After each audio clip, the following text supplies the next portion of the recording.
TRS శాసనసభాపక్ష సమావేశం ముగిసింది. ఎన్నికల ప్రచారంపై ప్రధానంగా చర్చ జరిగింది.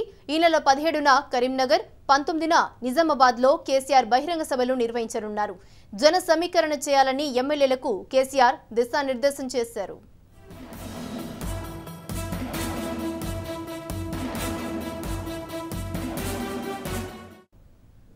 ఈ అంశానికి సంబంధించి పూర్తి వివరాలు మా రిపోర్టర్ నరేష్ అడిగి తెలుసుకుందాం. నరేష్, చెప్పండి, టీఆర్ఎస్ ఎల్పీ మీటింగ్ లో ఏ అంశాలపై ప్రధానంగా చర్చ జరిగింది?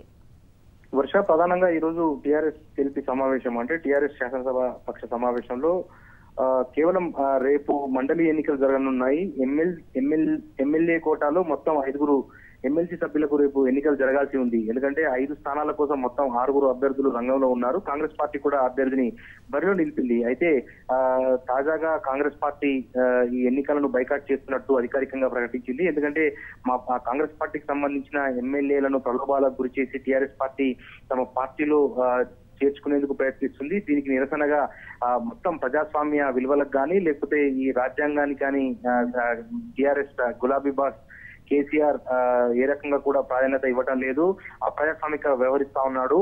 విపక్షాలు లేకుండా చేసేందుకు ఆయన ప్రయత్నాలు సాగుతున్నాయి. ప్రజాస్వామ్యాన్ని అపహాస్యం చేసే విధంగా కాంగ్రెస్ పార్టీ ఎమ్మెల్యేలను, టీడీపీ పార్టీ ఎమ్మెల్యేలను తన పార్టీలో చేర్చుకుంటున్నాడు. దీనికి నిరసనగా సీఎం కేసీఆర్ అప్రజాస్వామ్య వైఖరికి నిరసనగా మేము ఎన్నికలను రేపు జరగబోయే మండలి ఎన్నికలను బైకాట్ చేస్తున్నాము అని చెప్పి కాంగ్రెస్ ప్రకటించిన నేపథ్యంలో ఇక మాక్ పోలింగ్ నిర్వహించాలనుకున్నారు టీఆర్ఎస్ పార్టీ అధినేత కేసీఆర్. కానీ ఎనివే కాంగ్రెస్ పార్టీ ఎన్నికలను బైకాట్ చేస్తుంది కాబట్టి టీఆర్ఎస్ అభ్యర్థులు 4, ఎంఐఎం అభ్యర్థి 1, మొత్తం 5 స్థానాల కోసం 5 బరిలో మిగలటంతో ఈ 5 ఎన్నిక కూడా లాంఛనప్రాయమే అయింది. సో ఈ నేపథ్యంలో 2-3 సార్లు మాక్ పోలింగ్ నిర్వహించాలని భావించిన టీఆర్ఎస్ కాంగ్రెస్ పార్టీ బైకాట్ చేస్తున్న వార్తలు తెలిసిన తర్వాత కేవలం ఒక్కసారి మాక్ పోలింగ్ ను నిర్వహించి ఇక ఆ ప్రక్రియను మొత్తం ఫుల్ స్టాప్ పెట్టేసింది. ఎందుకంటే ఎనీవే కాంగ్రెస్ పార్టీ ఒకవేళ ఎన్నికల్లో నిజంగా అనుకున్న మాట ప్రకారం ఎన్నికల్లో రేపు బైకాట్ చేస్తే కాంగ్రెస్ ఎమ్మెల్యేలు ఎవరు రారు. కాంగ్రెస్ పార్టీకి అభ్యర్థిగా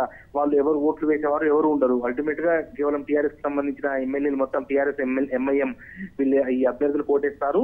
ఈ మండలి ఎన్నికలను టీఆర్ఎస్ పార్టీ గెలుచుకోవడం సునాయాసం అవుతుంది, లాంఛనప్రాయం అవుతుంది అన్న నేపథ్యంలో ప్రధానంగా ఈ మొత్తం ఈ శాసనసభ పక్ష సమావేశం మాక్ పోలింగ్ మండలి ఎన్నికలకు సంబంధించి మాక్ పోలింగ్ కోసం ఏర్పాటు చేసినప్పటికీ నిన్ననే పార్లమెంట్ ఎన్నికల షెడ్యూల్ ను కేంద్ర ఎన్నికల సంఘం విడుదల చేసింది.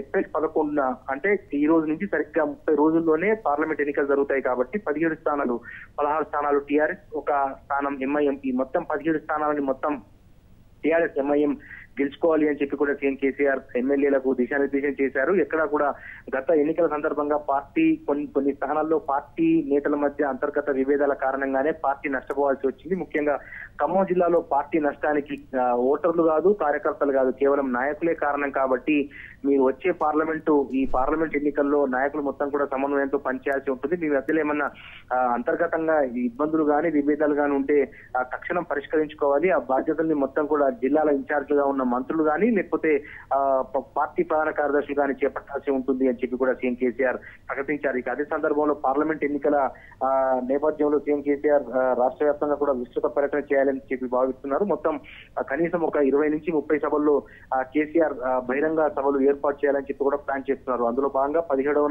17వ తారీఖున కరీంనగర్ లో సీఎం కేసీఆర్ బహిరంగ సభ నిర్వహిస్తారు. ఎందుకంటే కరీంనగర్ నియోజకవర్గాన్ని సీఎం కేసీఆర్ చాలా సెంటిమెంట్ గా భావిస్తారు. 2004 ఎన్నికల్లో కూడా అప్పటి వరకు కేసీఆర్ కేవలం ఎమ్మెల్యేగానే ఉన్నారు.